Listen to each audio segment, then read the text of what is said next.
দিয়ে আরও 2 মিনিট একটু কষাবো।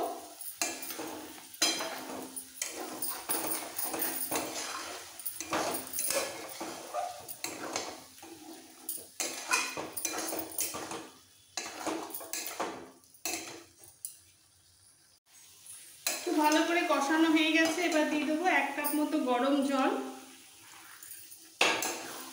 মশলাটা কুক হয়ে যাবে।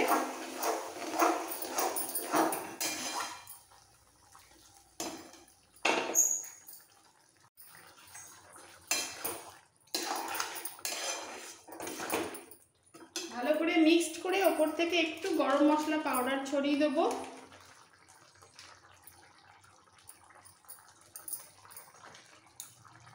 একটু মাখো মাখো হওয়া পর্যন্ত রান্না করে নিতে হবে।